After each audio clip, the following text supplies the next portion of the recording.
Namaskar and welcome to our webinar series on COVID-induced rural distress.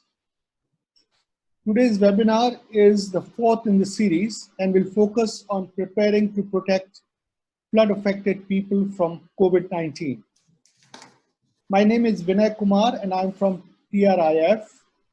This is an organization that mobilizes the complex dynamics and processes of Bazaar Samaj Sarkar, the community, the state and the market to create a deep and durable impact on the multi-dimensional nature of poverty in the poorest 1 lakh villages of India. I have with me Dr. Sanjiv Phansalkar, who is my co-host, and he leads VikasAnvesh Foundation, a research organization working at the grassroots for sustainable impact. Welcome, Sanjiv. Thank you. This webinar series is organized in partnership with Village Square, which is an effort to galvanize national discourse on issues affecting rural India by bringing stories of the villages, their successes, their angst, and their dreams. Our first webinar was on COVID-induced rural distress, role of the citizens. And the next two were on rebooting the rural economy. One was devoted to looking at it from a grassroots perspective, and the other one was looking at it more from a policy perspective. And I have to say that all the webinars have been very engaging, rich in content, and with a large number of participants attending. We are very encouraged by the response and traction that these webinars are getting, and we thank you all for joining today. I'd request you to please do visit villagesquare.in/webinar to find details about our upcoming webinars as well as the past webinars. You will find video recording, profiles of the speakers, their institutions, the questions that were asked, and so on. Coming to today, as you know, the COVID-19 has revealed the vulnerability of our systems as never before when it comes to environmental, health, and economic issues. As the crisis continues, there is an increasing recognition of how multiple economic, social, and institutional drivers increase environmental risks, including global heating, resilience, and human health. India is one of the most disaster-prone countries in the world, and of the different types of natural disasters, hydrological disasters have the largest number of recorded instances and the highest mortality and damage costs. Since the 1990s only, floods have accounted for more than half the natural and climate-related disasters in the country, which damage costs running into billions of dollars. The impacts on people of such extreme large-scale events depends on their vulnerability and exposure. The impacts of floods are likely to be intensified by COVID-19, especially for the vulnerable sections of populations in the rural areas. To discuss how floods are likely to affect the people during these days of COVID-19 and how we can prepare to reduce the risk to life and health, and what role can players such as civil society institutions or government can play, we have invited an impressive panel of speakers with extensive experience in dealing with floods to share their views. So I'm delighted to welcome Dr. Nirmalya Chaudhary, who is a senior researcher at VikasAnvesh Foundation, and he was earlier a faculty member at the Tata Institute of Social Sciences and has done some pioneering work in this area. Welcome, Dr. Nirmalya Chaudhary. Thank you. Yeah. Mr. Prithibhusan Deka, who's the founder of Gramya Vikas Mancha and based in Assam and is working in the front line in the rural areas of Assam. Welcome, Mr. Prithibhusan Deka. He does not seem to have his video started. So, yeah. Okay. Mr. Eklavya Prasad, Managing Trustee, Megh, Pyne, Abhiyan, who's based in Bihar. Most of his work is in Bihar. And incidentally, I had a lovely chat with him. He left a job in Infosys and works with the communities in rural Bihar particularly, and brings a very fresh and new perspective on the issue. So welcome, Eklavya. Shukriya. Thank you. And finally, Mr. Anil Kumar Sinha, who is a very senior retired IAS officer and has been closely associated with floods management in Bihar. He was also the founder vice chairman of Bihar State Disaster Management Authority. So welcome, Mr. Sinha, and we look forward to hearing from you about what steps government should keep in mind as we move forward. Could I request everyone to please mute their audios? The session will be for an hour and a half as usual. And after the speakers have finished, we will have time for questions. And we have already received some questions in advance and hope to receive them during the course of the webinar. So over to Sanjiv. Thank you. Thank you, Vinay. I, as co-host, welcome all my distinguished panelists to this webinar, and I welcome all the participants who are with us today. I have been born and brought up in Maharashtra, which is actually a kind of drought-prone region. And when you go out in this region, what you see when you travel in the rural areas, you see in this season brown land with virtually, I mean, if you see any water, then you are lucky. It will be most likely to be Mrugajal, not water really. For someone who has been raised in Maharashtra kind of a region, when he visits a flood-prone region, it's impossible for him to imagine what the life there would be.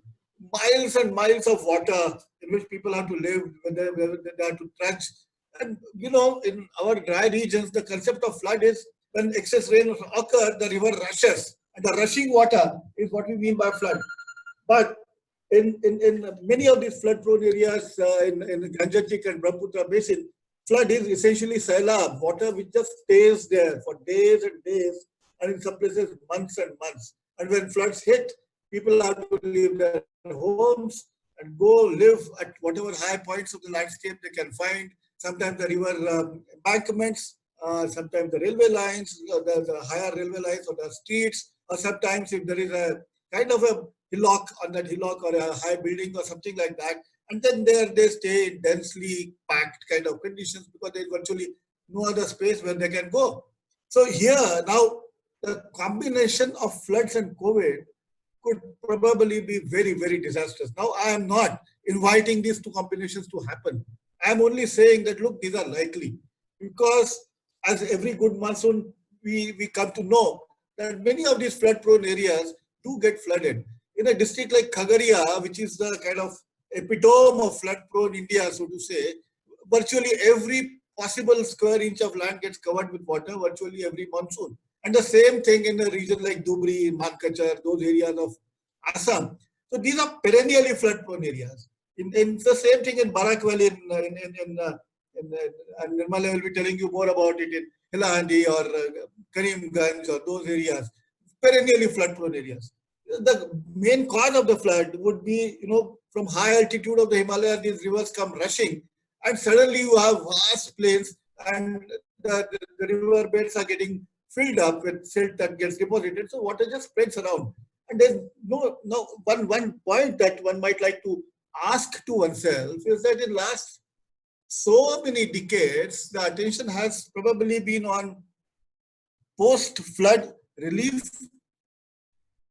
rescue, rehabilitation, relief, and that kind of a thing.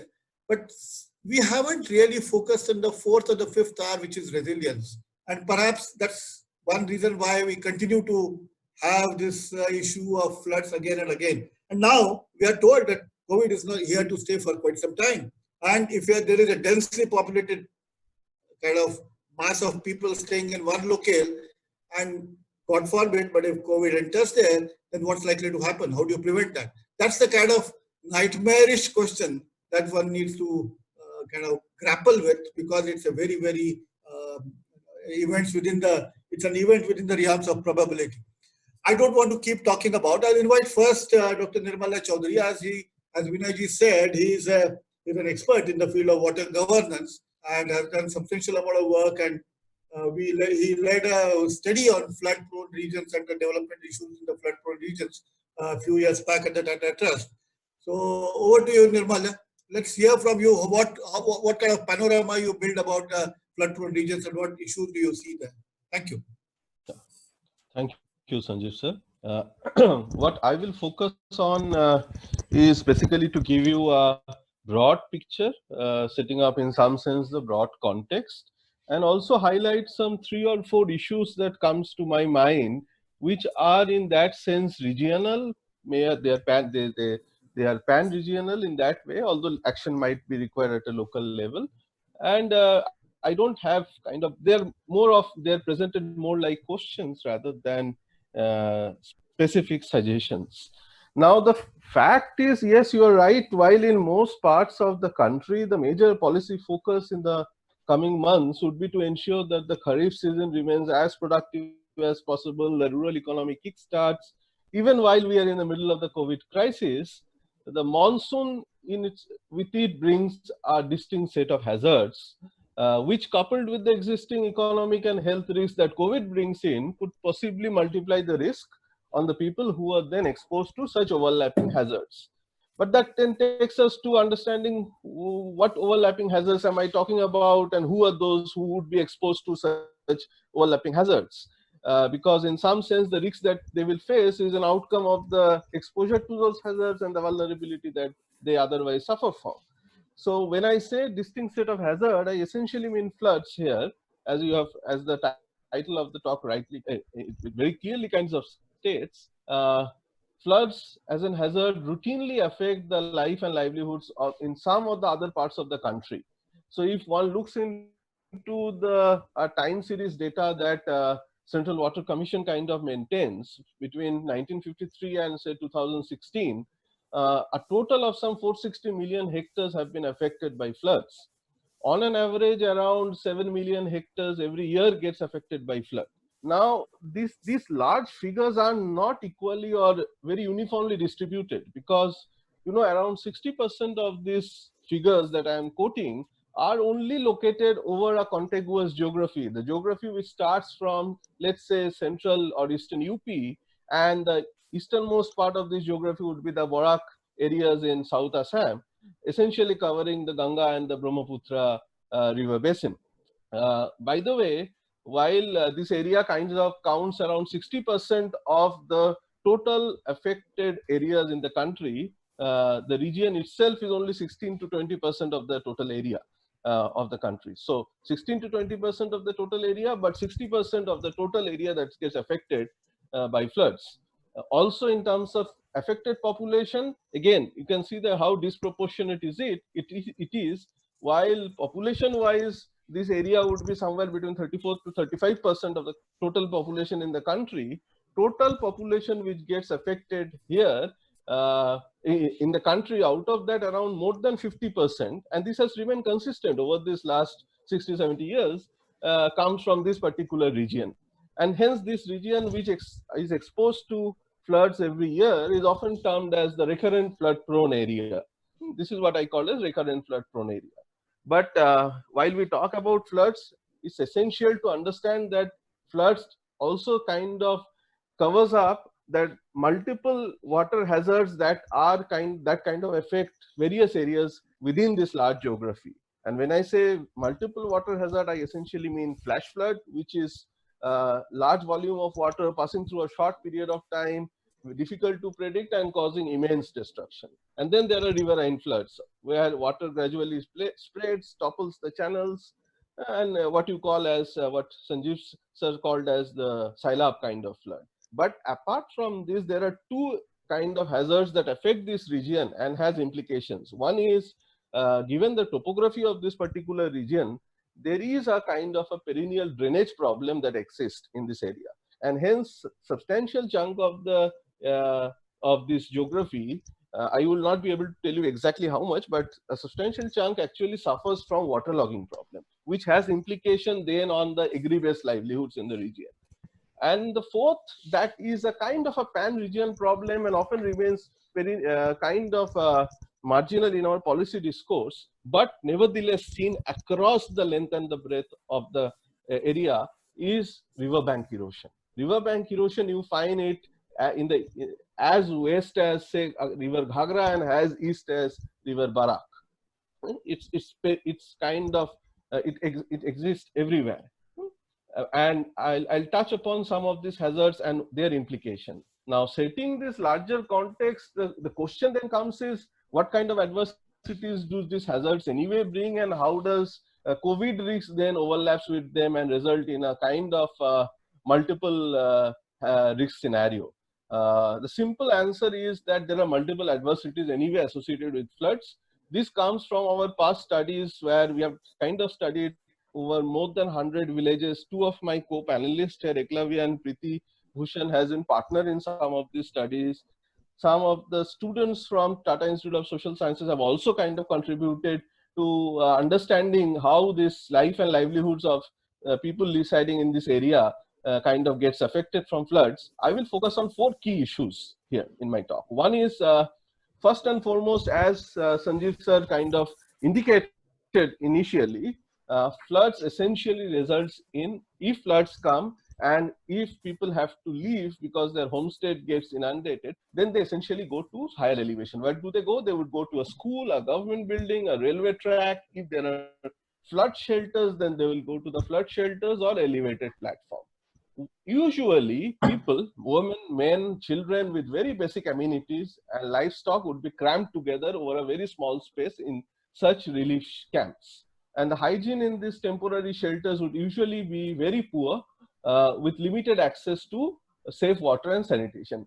Anyway, there is a challenge to make adequate provision of safe and hygienic shelter or relief camps, and one has to plan for it in advance. Usually the district disaster management authorities in many of the districts in the recurrent flood prone areas at least make an effort on that. But in post-COVID situation, this challenge multiplies. First of all, are there such shelters? Why am I asking this? Will such shelters be occupied by returned migrants? Because this is also a migrant hotspot who might be coming back in batches, and this place might already be used for quarantine purposes. How does one ensure that shelters and relief camps are safe, where the social distancing is practiced and where people have access to safe water and sanitation facility? Now, while this is a pan-region challenge, but the solution essentially have to be at the micro level. Each district, as part of their district disaster management plans, perhaps need to look into this. Maybe constructing in the next few months, maybe constructing hundreds of elevated platforms, perhaps at the village level through earthwork. This will require earthwork using MGNREGA, and making plans for makeshift hand pumps and toilets on those elevated platforms are the need of the hour. It can generate labor days, it can provide some income to people in the region, many of whom might be returned migrants who are anyway looking for employment options. Second, embankments are happen to be the most important infrastructure in the flood-prone areas. Just to give you how important they are, in India there are around the total length of embankment would be roughly around 34,000 kilometers, of which around 60% are located only in these 4 states: Assam, Bihar, Uttar Pradesh, and West Bengal. And often these embankments are, like canals in the irrigated tracks. Both are capital intensive, they require high maintenance, and both suffer in some way from the build, neglect, rebuild kind of syndrome. Weakening of embankment poses a very an increased risk of flooding. In the past, we know Bihar 2008 embankment breaches can result in disastrous flood. Even last year, I remember I was following on a day-to-day basis the daily bulletins that Assam Disaster Management Agency was producing. They were quite comprehensive in their daily reports, and at some point around 26 districts reported that the embankments were kind of getting adversely affected in some place or the others. Okay. So in the weak embankments produce or kind of results in a lot of risk. Point is how can those risks be kind of minimized, because if there is a breach, there is a flood, and if there is a flood, then people have to leave and there will be adverse effects, as I have mentioned earlier. Capital works, so a very quick kind of assessment of embankments are perhaps already being done in various states as we speak, but capital work might be required, but capital work is time consuming and subjected to a lot of ifs and buts. But in many locations, perhaps district administration with the help of PRIs and using again MGNREGA could try to initiate plantations or at least plan for plantations on the embankments. This plantation would then kind of perhaps strengthen the foundations of embankments and make them slightly less prone to breaches. So this is another kind of pan-regional issue which would require a local kind of intervention. Third, as I was earlier mentioning, that in much of this area, people residing on the banks of the river tend to lose their land, homestead and agriculture, as a result of riverbank erosion. While we know that the phenomenon is regional, the hazard remains on the margin of the policy discourse. And the estimate of people and land affected and the coping mechanism undertaken by those landless, homeless population often remain patchy. Usually, where do such population go? They go either to one of the three places. They would either go to a nearby sandbar, or which is often called as a chor or a diara or a river island, which have been formed due to sediment deposition, or they will go to a nearby village, or they will go to the city, migrate to the city. In post-COVID situation, this group faces an increased risk as the entry to the village could be restricted. We already kind of keep on listening or seeing photos of how obstructions have been created at the entry of the village to ensure social distancing, not allowing people from outside to enter. Then cities, if they go, where do they go? They essentially take refuge in the slums of the city. Again, another hotspot for which is prone to kind of virus attack. So mitigating the risk of this vulnerable group will be a major challenge here. Fourth, and my final point here would be, people living outside the embankment, which are prone to flooding, may still engage in agriculture because flood may or may not affect, and which might minimize their economic hardships. But there are people who live in between river channels on these chors or diaras, and they are the most vulnerable. A large population reside. While I will not be able to talk about Bihar, but definitely, there is in Assam, there is a department called Directorate of Chor Affairs. In 2002, 2003, they did a survey, and the survey showed that there were, at that point of time, there were more than 2,200 villages and some 25 lakh population resided. 2 decades have passed, and I'm sure the population have increased manifold. Now, this particular section kind of suffers a very peculiar problem. Kharif cultivation is very difficult in these areas because they are prone to submergence, and most likely they will be submerged because they are inside the river channel. Rabi cultivation is what keeps them going. Usually very good Rabi cultivation takes place. But this time what has happened, and I was recently talking with some people who reside in the Chor areas of Borpeta district, that while cultivation took place, there were crops, but they could not sell it in the market because, as you know, that the supply chain kind of broke down. And in some cases, distress selling has taken place. So while they don't face any food scarcity as of now, but their income is kind of taken a severe hit. Most importantly, a lot of these people would depend on remittances, because people would go out to the nearby cities or far away cities to do unskilled, skilled labor. They would, and these remittances has taken a severe hit. So all this means that this particular group for the next few months would kind of face a lot of adversity unless certain action at the state level or some policy level action is undertaken. Good. Thank you, Nirmalya. Yeah. So just one line for this section, perhaps some sort of universal cash transfer and universal PDS would be of immense importance till the end of the Kharif season. So I will end here. I will end my. Okay. Thank you, Nirmalya. You have given us a sort of panoramic view about what the whole region is all about, what the nature of the problems. You have the waterlogging, you have the people living on embankment, you have people who are living between the embankments and the river, you have people who are living on the sandbars or chores or DRRs within the river, and each one of them faces a different and perhaps different level of intensity of risk. But all of them ultimately will face the COVID-related risk because eventually they will be staying in very packed, close condition and so on and so forth. I would like to move to Prithibhusan Deka, who runs this wonderful civil society organization called Gramya, Vikash, Mancha, based in Barbary in Nalbari district.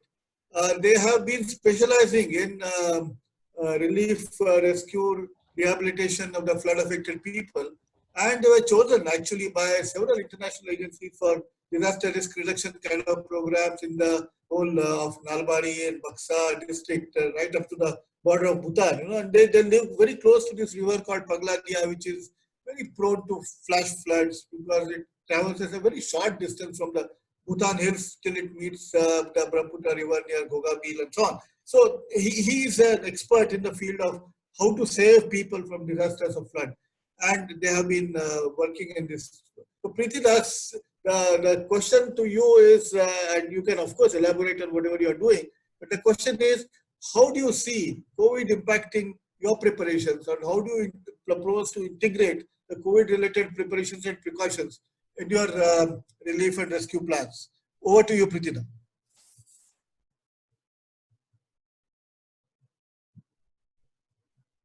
You are not audible. You are not audible. Can you hear me, sir?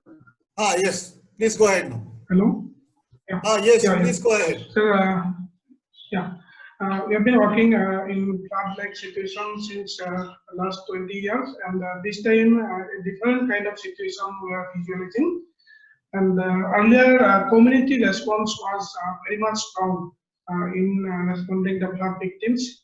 But this time, community response will be restricted because the villagers, they cannot come together to support the flood victims. And lots of restriction may be there. And earlier, people took shelter mostly in schools. And this time, if they take shelter in school, the problems may be more because there may be this virus transmissions.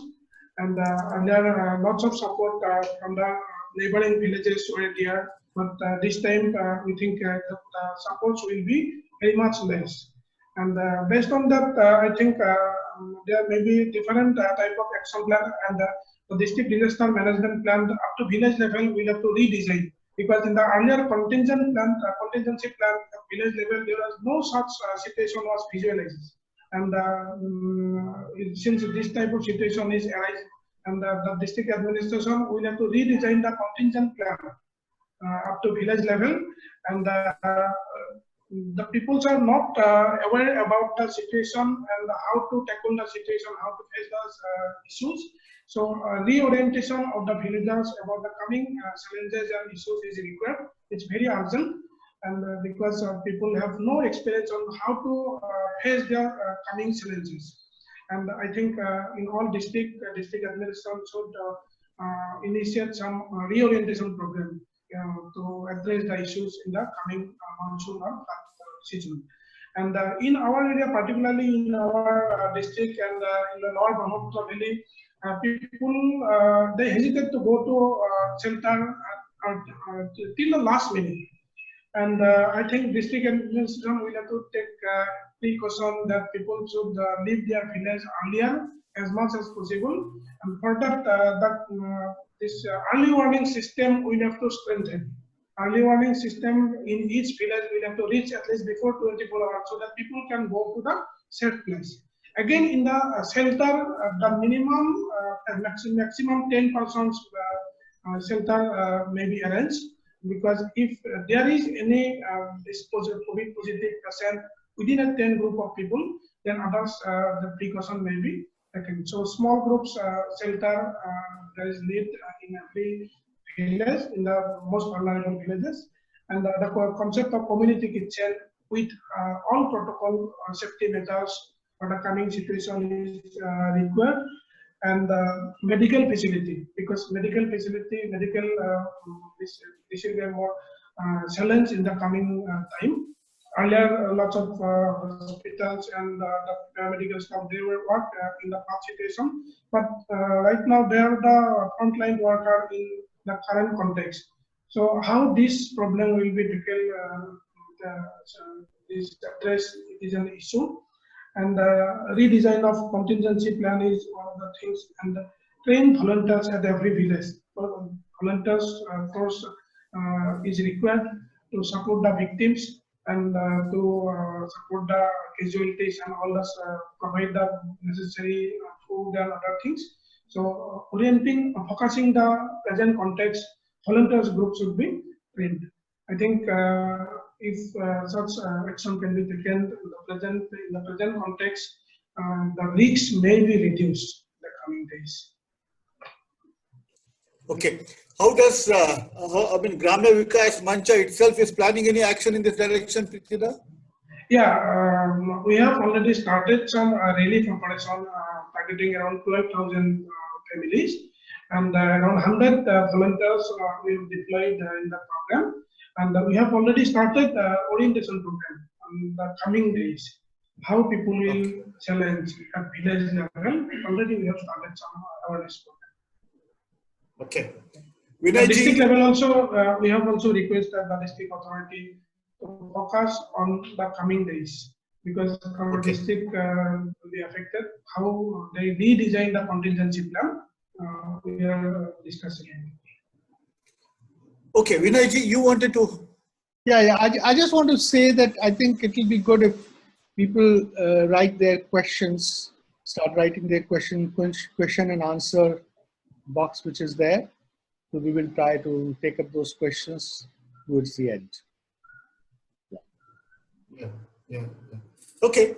So thank you, Prithibhusan. I will come back to you again because you really have saved a lot of time, and therefore you need more time perhaps to explain some of your points, such as, for example, how do you redesign the contingency plan? How do you make a small shelter when the number of people who desire to be accommodated is quite large? Particularly, it may not be so in your district, but in Barak Valley it's very very crowded, and same thing in Bihar. It tends to be very crowded. So how do you design large number of small centers? That's a very interesting, but there are questions around that. Let me go to Eklavya ji. Now, Eklavya's Megh Pyne Abhiyan has been working very hard in the flood-prone areas of Bihar, from out there in the east, from Supol, Araria, and so on to western side of the flood-prone regions of Bihar. And he works particularly and has come to be known for particularly two things. One is rainwater harvesting for meeting the safe drinking water need of people, and second, designing intelligent kind of toilet which helps in safe disposition of solid waste. But this is a new kind of problem. Eklavya, how would you integrate this into your Megh Pyne's actions and the action of the civil society organization with whom you are associated?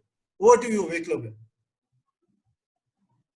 Thank you, Sanjiv ji. And before I begin, I would like to mention that the work that Megh Pyne Abhiyan has been able to canvas over last 15 years has been primarily possible because of the partnerships that we had with the local organizations. Now, it is important to bring this factor here because the local organizations were the ones who were able to build the local understanding of the problem, which was so critical for us to understand and to also develop alternatives.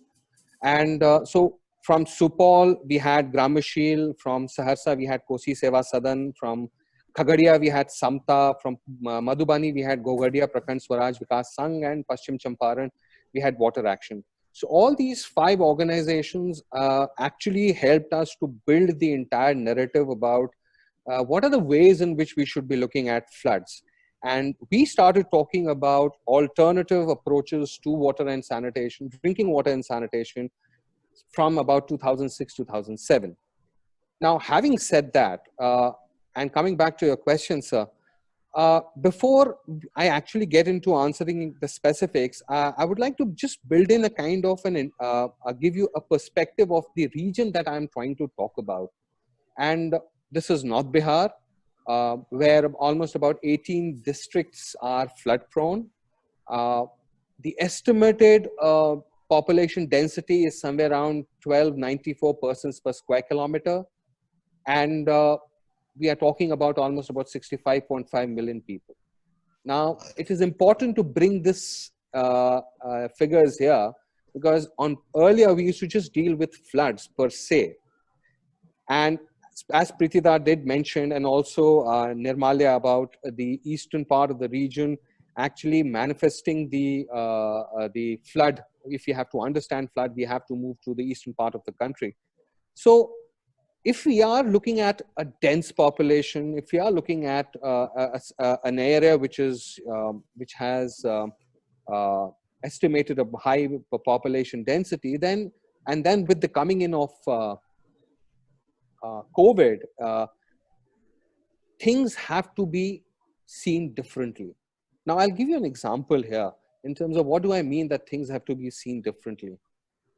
In North Bihar, we have been able to identify 6 different typologies of floods. Normally, it so happens that we tend to talk about floods as a uniform phenomena, and which Nirmalya did mention about when he was sharing his thoughts. Now, the different kinds of, or the different typologies of floods actually helps us. It's not about taking away the importance of floods per se, or the intensity of floods. It's actually the reverse. You're trying to bring in more importance by talking about different kinds of floods, so that you're able to look at these floods and kind of develop adequate responses. So the 6 different floods that we have is the waterlogged regions. We have the general floods in the riverside of the embankments. Then we have floods without the embankments, flash floods with embankments, flash floods without embankments, and then the floods, waterlogging and inundation of habitations or villages which are between 2 river systems. Now, if we have to actually look at what are the things that we need to do, we will actually be looking into how interventions can be done in all these 6 typologies, so that we are able to meet the problem. I mean, we are able to address the problem.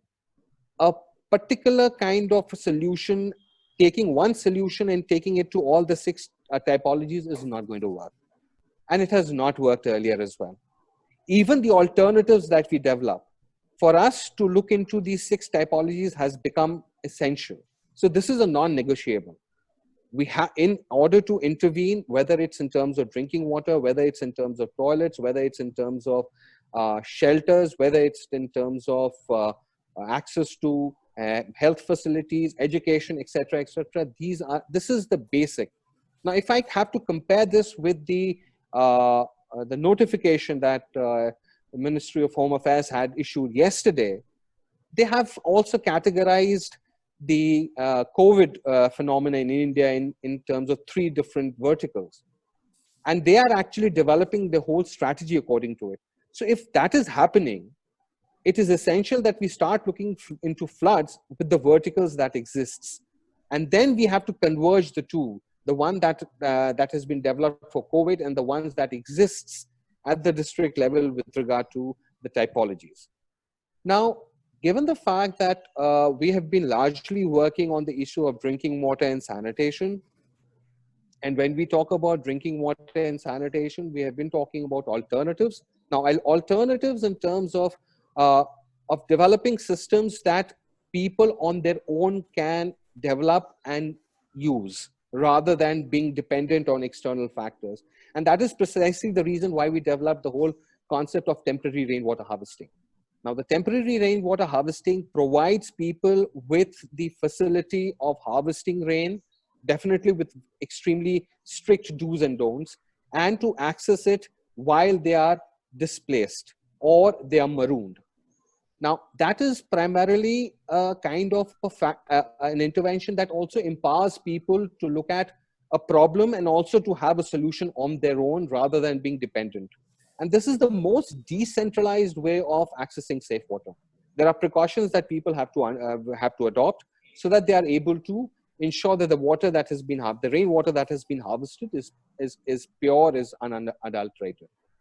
With regard to sanitation, we have been promoting Faydaman Shauchalaya, which is the disaster resilient and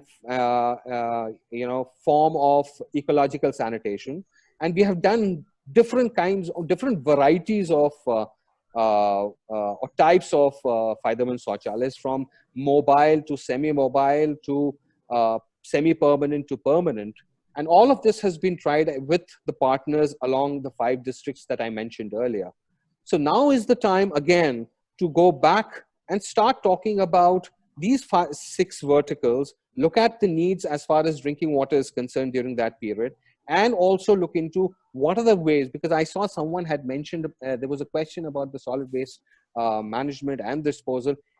This is exactly what we have been trying to do, address through the Faydaman Shauchalaya, not only during the flood season, but post-flood season as well.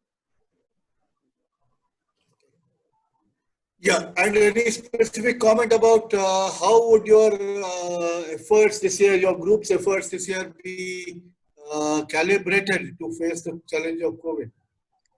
Well, actually, I think what we plan to do this year also is in terms of we are keeping, we'll have to keep a very close watch in terms of the transformation. We have to bring forth the whole idea of what kind of a transformation the society actually goes through, what are the issues with regard to basic amenities, and also understand agriculture and one of the major problems that that we have seen in the flood-prone areas is about women's vulnerability. Now, keeping all this point in mind, also keeping COVID in mind, I think so there has to be an effort to start with, which I think so Prithida did mention in his presentation, is about revisiting the district disaster plan, which is so very essential, because that is the vehicle which can be used to bring out all alternatives that we are trying to think, visualize, attempt, even dream of. So for us, taking on the district disaster plan, because that is at the, that is where the implementation is going to happen. We are trying to look at how it can be further taken to the panchayat level, and we develop a plan based on the verticals of the floods there, looking into issues which I mentioned earlier with regard to basic amenities, transformation, agriculture, and women's vulnerabilities.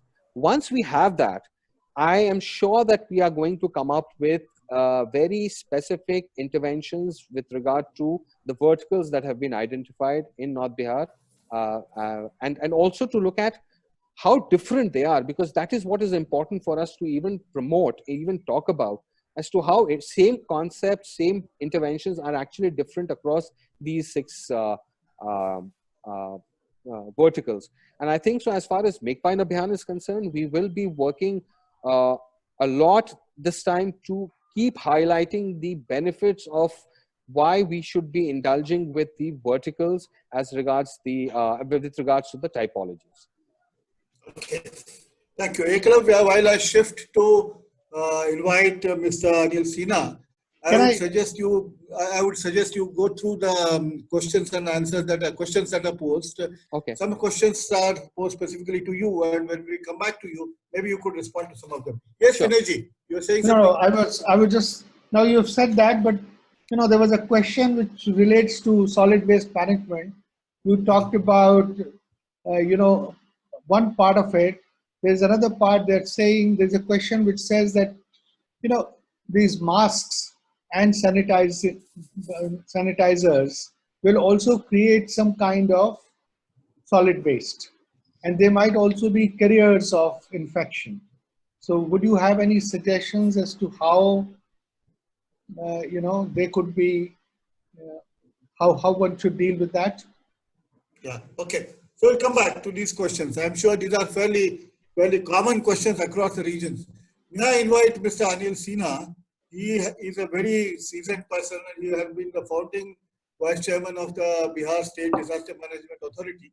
And nobody could have had a greater understanding of the grave situation that Bihar keeps facing every year and the kind of steps which the government takes and the structural and the process issues which the government faces. So may I invite Mr. Sinha to talk about how does he see the situation of the concurrent disasters of floods and COVID? Yeah, namaste and good afternoon to everyone. And thank you, Vinay. First of all, let me thank the organizers, for inviting me. Am I audible? Yes, you are. Am I audible? Yes, sir. Okay. Thank you. I think, this webinar which we are having on the topic floods with COVID 2019, I prefer to call it 2019, you say, because I think the year is very important. And if you just say 19, it may get lost. So now, you see, the whole world today, the only topic which is engaging whole world right now is COVID. You see, 2019. And I think I'm very happy that the topic of the seminar today is not just discussing COVID, but discussing a future scenario, a scenario which is likely to come, with the onset of the monsoon, another month or so. And therefore, there is likelihood of concurrent disasters and all that, you say, happening together. So that way, I think this is something which is very, very relevant, very topical, you see. Now, if I'll just give a broad perspective as to what is my understanding of the pandemic and the overall perspective which we have, legal framework, etc., in our country. Now, this, if I may use the word corona, one has been using that more often. I think it's kind of not just a pandemic; it's a mega pandemic. There was one. You see, there have been many epidemics and pandemics all over the world, but this is certainly a mega pandemic. I checked up the figures today. As of today, 212 countries, you see, 212 countries, and more than 34 lakhs confirmed positive cases, and more than 2,39,000 people already dead all over the world, you see. Now, the way this came, its impact has been so swift and widespread that it's really difficult to imagine. Within a matter of days or a month or so, it was covering practically the whole world, you see. I would say that all of us, we are not just normally, we witness it. I've had the occasion to witness, a whole lot of disasters from Odisha super cyclone to Bhuj earthquake and whatnot, like many of you or the participants. One pandemic, which we are not only witnessing, we are literally living through this, day in and day out, 24/7, we are living through this pandemic, you see. I think that way it is something very, very unique, and there is so much to learn within this, kind of a scenario. Now, let me just say that, every disaster for that matter, we have been saying, that offers a great opportunity, a window of opportunity. If I recall, Mr. Churchill is supposed to have said, never waste a crisis. Never let a crisis go a waste, you see. So this I am highlighting right in the beginning because of the spread and the nature and the gravity and the kind of effect it has had, practically in all aspects of life, social, economic, industrial, transport. You think of there is just nothing which is left out of the, the impact of the disaster. I mean, it is unimaginable. More than 20 years I've been dealing with to go many countries, and that I'm sure many of you have done that, you see. So I think let us remember that. And a lot of new lessons have emerged. I'll mention some of them, you see. But then one more thing which we have found is that disasters will always surprise you. Somehow or the other, disasters have a nature to surprise you. Therefore, there is one basic principle which we say in disaster planning: unexpected. Now, one could have expected an epidemic and pandemic has happened is totally out of something which is unexpected entirely. And it is quite possible, you see. We are now thinking, we have a scenario which we are saying as far as the pandemic is concerned. We have certain pictures of floods happening in certain parts of the country, you see, including urban areas. I think till now, perhaps the urban area has not been mentioned, but because we are talking of Bihar, only last year, I think the capital Patna had serious floods, you see. So let us remember that dimension also, you see. And if we look at, the latest report, which I was seeing, some climate forecast maps of Columbia University, the research center, they are saying their forecast for April to June 2020 is that both above and below normal rainfall, is likely to happen. Our the prediction is that normal rainfall will be there. Bihar and many other states, they are vulnerable to hydrometeorological kind of disasters, you see. And this is the kind of a scenario which is building, and the previous speakers, have very well described the usual flood scenario and the likely flood scenario in this kind of a situation. Now, there is one more dimension which we need to remember, you see, and which is very important. And we have seen that in operation, that fortunately, now in the country, we have a legal framework. You see, we have a Disaster Management Act passed by Parliament in 2005. And remember, before that, there was no law. There were laws relating to related areas, Environment, Factories Act, Safety Act, and this and that. There was no legal framework structure, you see, disaster. This, and I'll come to that in a minute, you see. And this is the, we have, unlike now many countries nowadays, they really learn lessons fast from each other. And after India brought this in 2005, there are many neighboring countries, including Pakistan and all that, they brought similar act. Of course, Bangladesh has been one of the front runners, so we have to learn a lot from them. Now, I was just wondering, one basic thing which we miss, what is a disaster by this act? It seems that when this pandemic even defies the definition of disaster, as given in the Disaster Management Act. I suppose I have it somewhere here. See, this is the act which we have, Disaster Management Act, and this defines a disaster as a grave occurrence and this and that, etc., catastrophe happening because of natural reasons, because of man-made causes, because of accident, and because of negligence. Now, where do you keep it? I think today the world is not sure if it is natural. We are not sure if it is man-made. It is not yet established. We are not sure if it is by accident. We are not sure it is by negligence, you see. Maybe in near future, with more researches and findings, we will know as to what exactly is the nature of this. Now, you see, I mentioned about lessons learned. I think it is before we move ahead, it is very important that if such a huge event has happened and it is still on the way and we are a part of that, you see, then what are the lessons, you see? One is that, you see, I read a very good write-up in Indian Express a couple of days back, and most of these points, some will be mine, but many of these points, I think that the write-up was by one Mr. Ghosh. I'm forgetting the full name, but beautiful write-up. You see, he says certain points that shutdown works.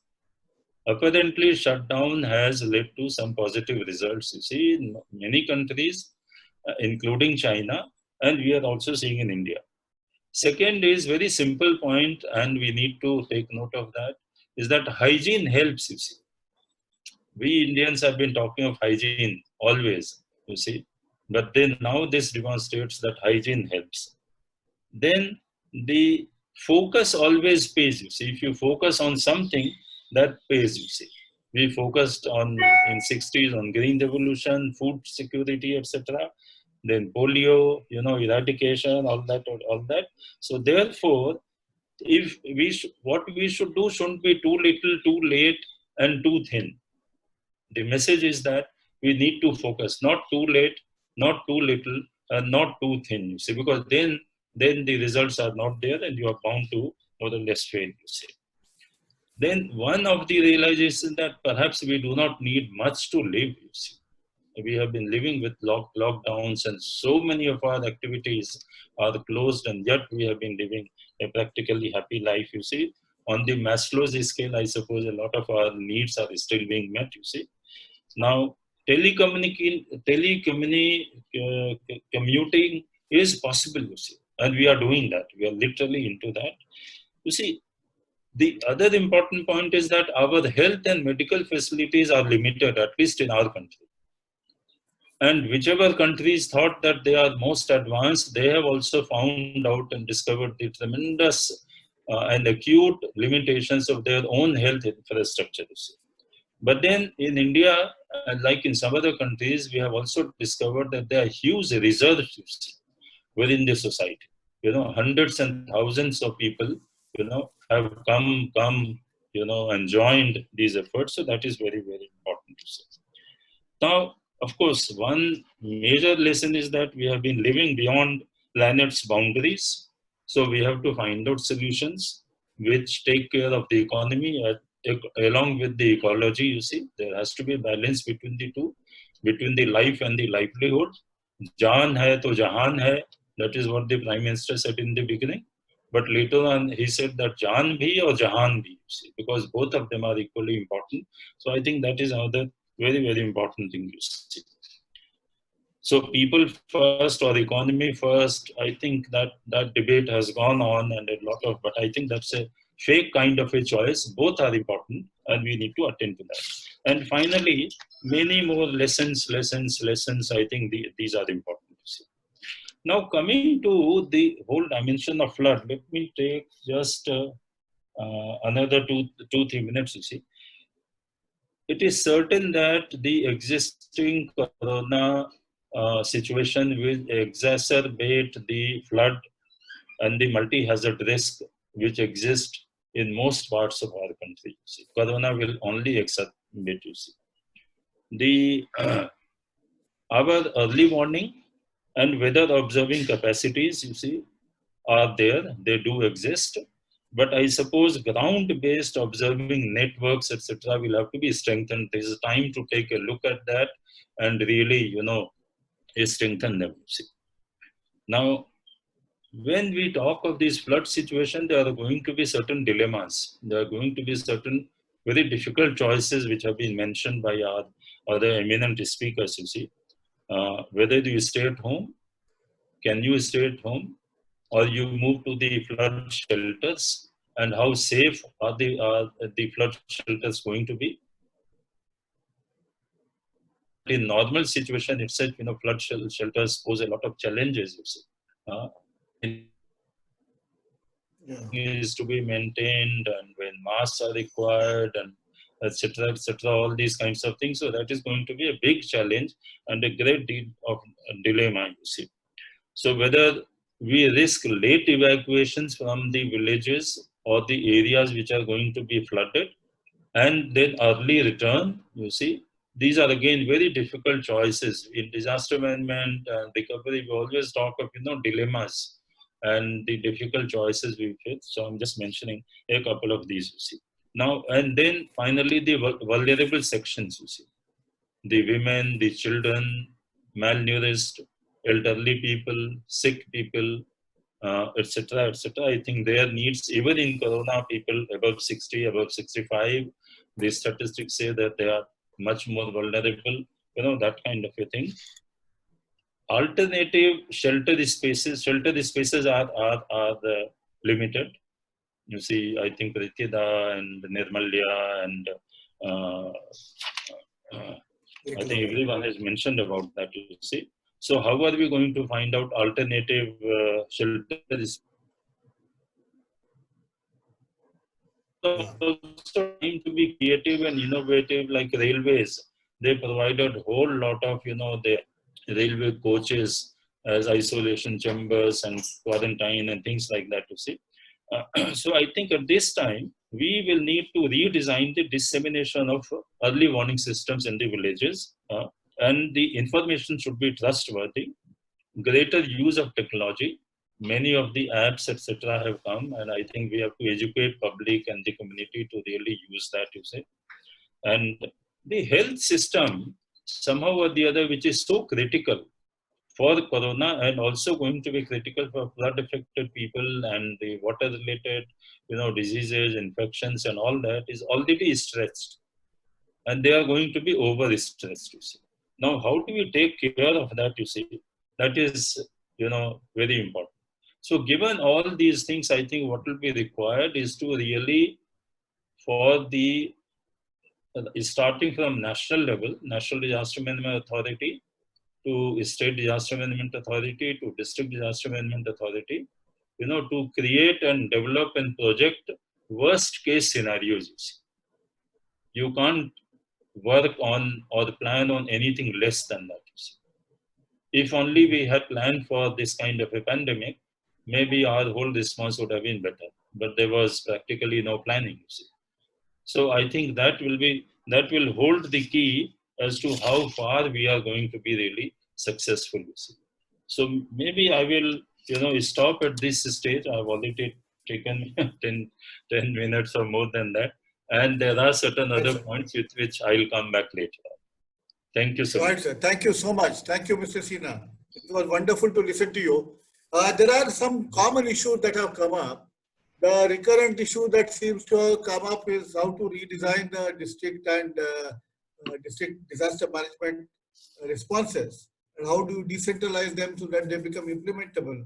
There was also this issue of, the Prime Minister announced in Garib Kalyan Yojana enhanced allocation for NREGA, and Nirmalya was suggesting use of this NREGA for the purpose of creation of larger number of shelters with safe water and sanitation facilities.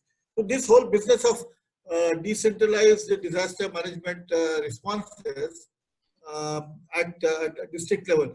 Maybe each one of the panelists might like to talk about that a little bit. Maybe we can begin with Nirmalya again. Nirmalya, would you like to offer your views on this? What can be, how can it be done, and so on? So can I just briefly mention, just briefly reply to that? That, Disaster Management Act 2005 till now was like a sleeping kind of a legislation. But I'm very happy to see I had a hand, in the drafting of that. Way back in 99, a high-powered committee was set up with the orders of then Prime Minister late Vajpayee ji, and I was the member secretary of that, and we had given, the whole draft of that.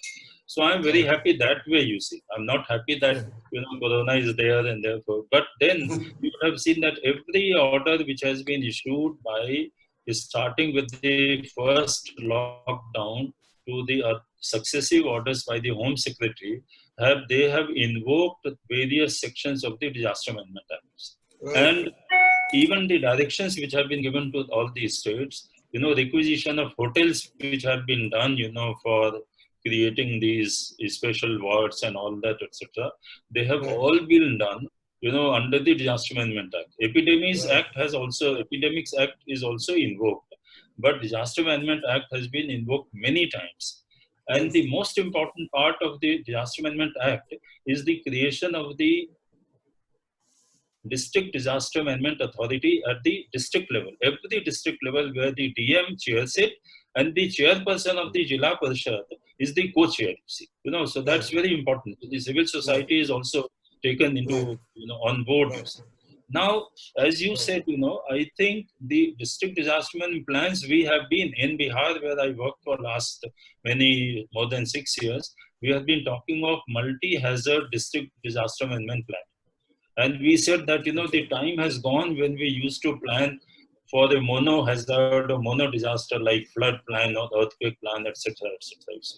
Even while this lockdown was on, there have been tremors several days, near Delhi, you see, and which has created some kind of panic, you see.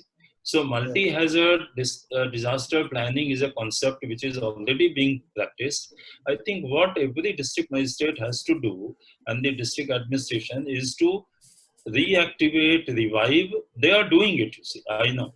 But they will have to revisit the risk assessments, you see, in the light of the current corona, the emerging scene about the corona, and then the emerging possibilities of flood in the given monsoon, predictions, etc. And then proceed accordingly. But I will stop at this because I think Nirmalya ji wanted to say something. Please. Yes, Nirmalya. No, I agree with what Anil ji is saying. To me, it's very clear that in the end of the day, it does not matter. There are certain questions coming that how the virus can spread and how it. Because we are anyway shooting in the dark. Yes. As far as the health is concerned, we are shooting in the dark anyway, and we'll continue to do that until and unless whenever the vaccine gets kind of is finalized. Point is now, so what the action needs to be taken, it has to be taken at the district level. So the district magistrate, and as he is saying, district magistrate and the district disaster management authority has to take a kind of a very clear most of the district disaster management authority has a very clear understanding, because these are all recurrent flood prone areas, ki kahan kya hota hai. So they need to take adequate precaution. As of now, we are only talking about precaution, prevention, rescue, nothing else. So first of all, ensure that yes, there are some very interesting points. People have said that advanced warning system needs to work such that first of all, you know that if there is a possibility that there will be inundation, and take some advanced precaution. Second, you know that you have to, if you have to, you know that there will be this kind of problems. What I have been saying or what co-panelist is saying is no brainer. It is not that we are saying something out of the moon. This is a reality many of us know. So how do you actually ensure that that adversity that would come because there will be overlapping of risk, how is that minimized? So end of the day, we have to kind of go back and see, do brainstorming on how do I ensure that there is adequate number of relief shelters, and at the same point of time that there is no cramping taking place and there is social safeguard, social distancing is taking place. So end of the day, it's all about advanced planning that the district disaster management authority with relevant agencies need to do, and I think the NGOs in the respective district have a very important role to play here. And to ensure that anyway people need to certain kind of income generation activity is required, next 2 months, this is a good time to kind of hence prepare for as many number of flood shelters as possible. Particularly Assam might have it, Bihar lacks on it as far as shelters are concerned. So you have as many flood shelters as possible. Think through about how merely having a hand pump and a toilet is not enough in the flood areas.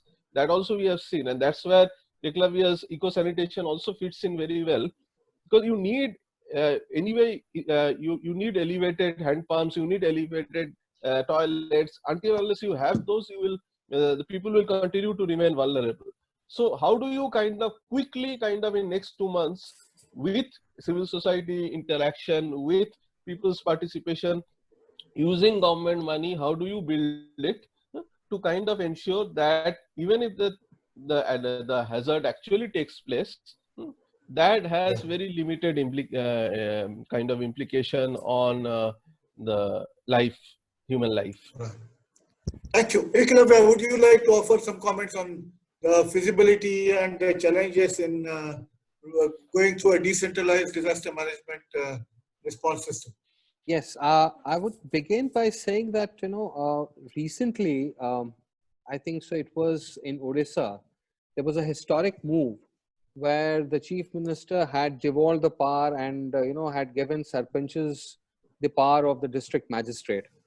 Now, keeping this point aside for a moment and coming back to a place like Bihar, where I shared the population density of 1200 odd, what we require is basically human resources and leadership at the grassroots, which is so important. Now, to expect that the district magistrate actually would be doing all this is difficult. On one hand, she or he is actually fighting the COVID pandemic, and then with the floods coming in, it is going to be an Herculean task. Now, and it cannot be solved also by just keeping having a district level focus, in that the leadership is at the district level. It has to be decentralized. Now, in Bihar, we have like the sarpanchas and we have the mukhias. Taking a clue from what the Orissa chief minister did in terms to fight the COVID, I think so. This is a new kind of a step, an innovative step, which can be pursued. Now, the moment we have more leadership given along with the responsibility, a structured responsibility, a constitutional responsibility, I think so the effort to decentralize the entire work, like for instance, we are talking about a state, a region in the state which has high population density, which means that if we have to get into relief work, relief shelters, we have to also have high density of relief shelters. Now, the relief shelters cannot be built unless and until we have the leadership at the grassroots. Now, I'm leadership in the sense of actually motivating people to get the work done. So I think it is important to concentrate into, and I would take a step and I would say, let's look at how it can be done at the panchayat level.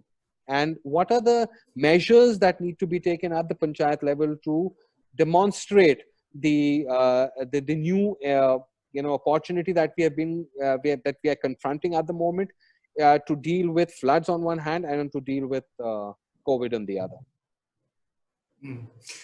Vikira, your area perhaps is somewhat more lucky in the sense that the population density in much of the floodplains of Assam, except perhaps the extreme lower Assam parts of Mancha and Dhubri and all that, the other parts of Assam are not as thickly populated as Bihar.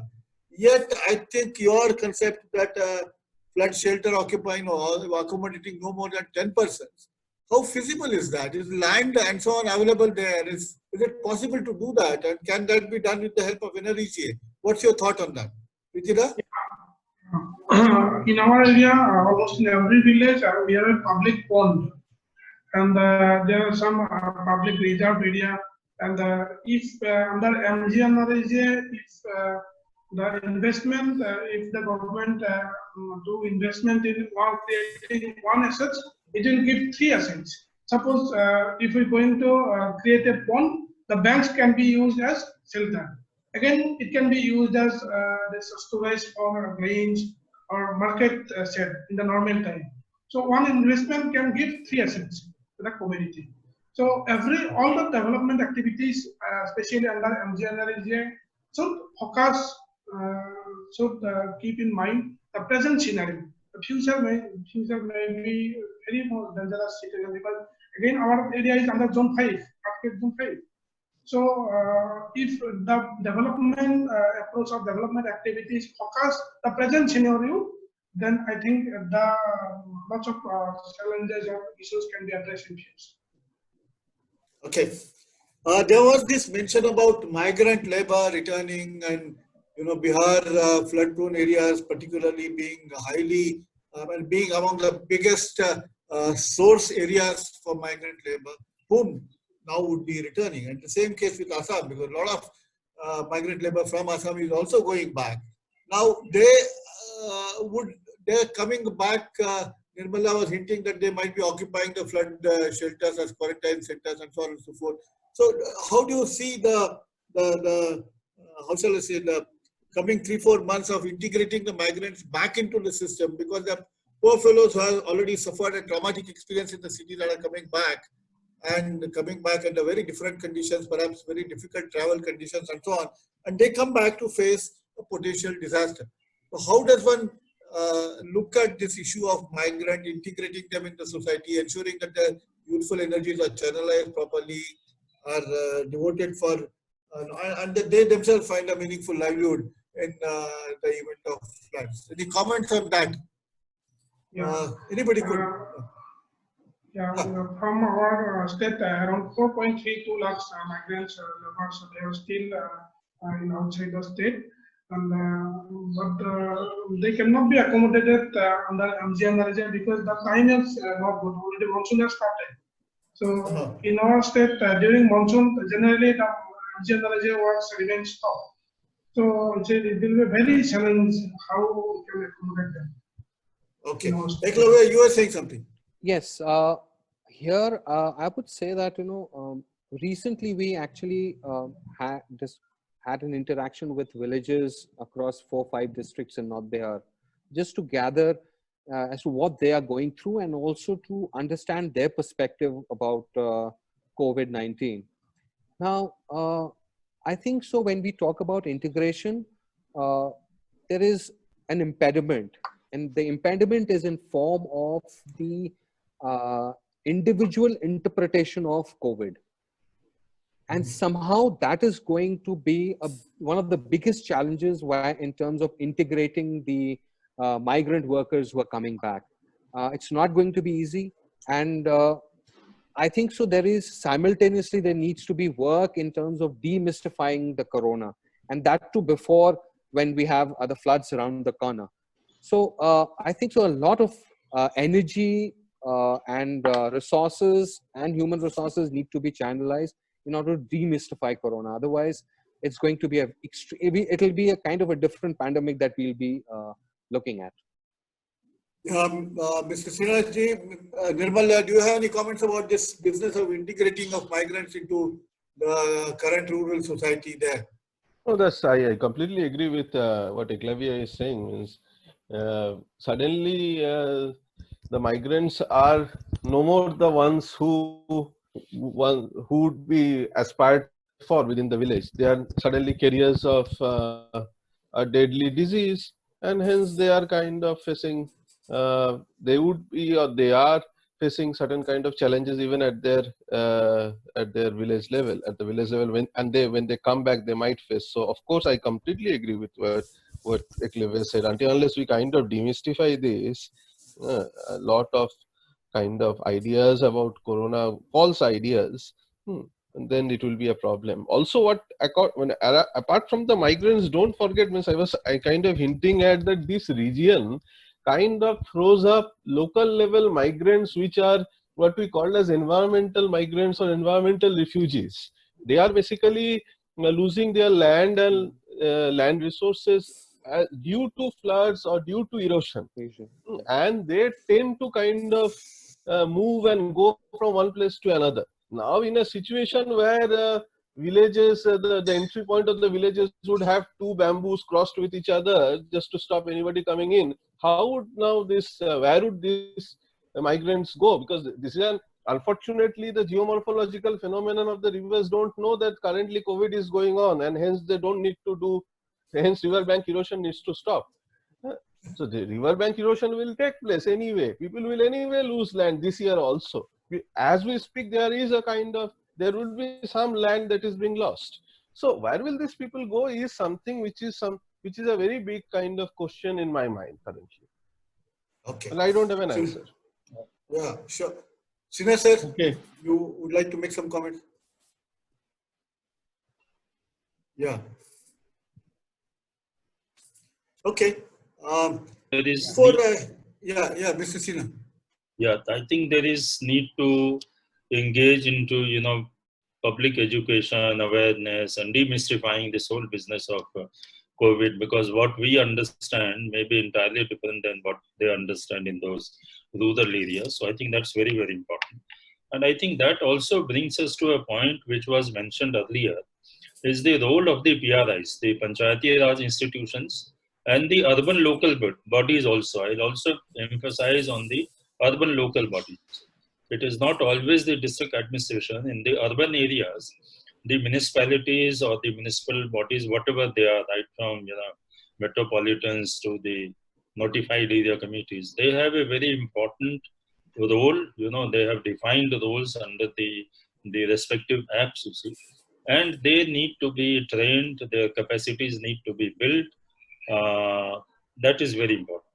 And I think that applies more so in the context of the PRIs, Panchayati Raj institution, the constitutional body, with 73rd Amendment, that kind of a backing. And yet, unfortunately, in our country, we have not been able to really build their capacity, strengthen them.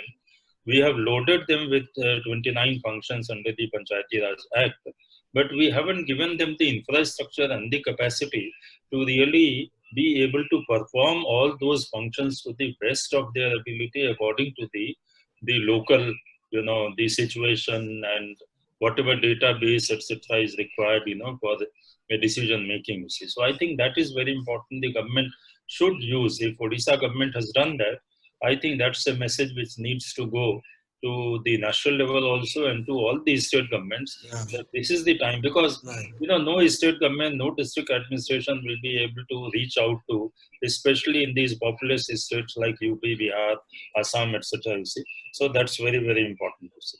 And while we do this, every time we have to remember that it is the most vulnerable and the marginalized, their situation is getting compounded, by gender, age, ethnicity, income, nutrition, health. There are so many determinants of that, you see. And government has a lot of programs, but unless until local leadership is there, and I'm very happy that the Prime Minister, for that matter, had a direct discussion with a lot of Panchayati Raj institutions, Mukhias, etc. They need to really be given their own space, for their leadership. I'm sure a lot of them can not only do wonders, but they can really find the local solutions, you see. Local action, which was mentioned by Eklavya and other also, that while we have universal kind of nature of these disasters, but we need to find local solutions. Right. Thank you. Before I hand it over to Vinay, I would just quickly like to sum up a few things, which is that in a situation like North Bihar, where the population densities are really high, if the floods do come this year in a kind of disastrous manner, and the COVID simultaneously occurs with it, it's likely to be a terrible, terrible tragedy. And to end it on an optimistic note, I would hope that such a thing does not happen, that the two disasters don't come together, because to provide social distancing in a very crowded flood shelter is next to impossible. And you already have a great situation, great problem of water, sanitation, hygiene already there and present in a big way in the flood shelters and other urban locations in Bihar, which are very highly crowded. So we do hope that such a situation does not arise. We also talked about the problems which the migrants are likely to face when they come back because of the wrong perceptions of the villagers about the situation and whether they become carriers automatically or they should be shunned or whatever. And that also we hope that the local messaging which the civil society organizations can do will take some effect, and these people will have a better. Now, what I'm struck with is the fact that the act which the Disaster Management Act, which Mr. Sinha talked about, in which was instrumental in creating, seems to have become very useful now in the year 2020 when the disaster has occurred. I wonder why the 73rd Amendment, which happened in 1987, has still not found a similar chord in the public policy, and it could have become very useful, because we would have a whole school of people capable of taking leadership for their villages and addressing these kinds of problems using the local resources and the local labor and the local talent pool to address the likely disaster. But that has not happened. So perhaps, as Mr. Sinha is saying, that disasters also poses surprises. So let's hope that this will be one pleasant surprise which this disaster throws, and the villagers do take responsibility for looking after themselves, keeping in mind the scientific principles of avoidance of the avoidance of rapid spread of the infections in the event such a thing happens. So with that, I will pass on to Vinay, and yes, Mr. Sinha and then Vinay. Just one little point to say before Vinay comes. Is it okay? Yes, sure. I think along with the PRIs and ULBs that we have mentioned, one thing which needs to be highlighted is the role of the civil society in general. The NGOs. and the INGOs, a lot of other communities, which are there, interest groups are there, the stakeholders are there. Somehow or the other, I have spent my whole life in the government, state government, national government, etc. But there is a big gap, between one side, large number of NGOs and civil society, which have very good equation. They have their roots, with the people and the people's movement and all that. But I think it is happening in many state governments. I am sorry to say, government feels that, look, we are doing everything. We have got everything at our command, all infrastructure, all, HR, functionaries, etc., etc. What is the need to get them into the picture? I think this kind of a perception which exists, is rather unfortunate, because the kind of energy and synergy which is required to deal with these kinds of situations, is simply tremendous. And I think we need to recognize that they can contribute, in a very significant manner, and give them not the independent space, but create a platform for collaborating together. Absolutely. Thank you so much for those kind words, sir. Yes, Mr. Vinay. Okay, thank you. I see that we've just 1 minute left, so I will not try to exceed the time. All that I'll say is that I'm very, very glad that Mr. Anil mentioned about the role of the civil society organizations. In fact, in our very first webinar, we felt that while a lot of work is being done by civil society organizations, they tend to be not on the radar, either of policymakers or of the citizens. So I think it's important that we bring out the role of civil society organizations. And I know even in our organization, the good work that people are doing as COVID warriors is unimaginable.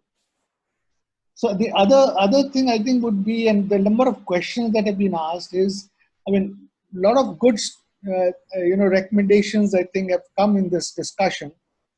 But I hope that the government is aware of some of these things that we talked about, and there will be a situation when government is prepared to deal with this situation. And maybe as they are trying to work towards, combating COVID-19, they will also keep this in mind. So some of the steps that they take will also help in reducing or mitigating the hardships to the people when the floods actually happen. So with that, I would like to thank all the speakers for their time and for their candid words and thoughts. I think we, as we've always done, we will reach out to you with the questions that are there. And for all the participants, all the email IDs of the speakers are there, and also of the organizations. So if you want to reach out to them, please do. We will take cognizance of all your questions. They will be responded to and posted on the website villagesquare.in/webinar. I thank you all, and please do write to us if you have any topics on which you would want us to host a webinar, and we'd be very happy to consider that. So with that, I thank you all, and all the best. Thank you. Thank you, Vinay ji. Thank you, Sanjiv sir. Thank you.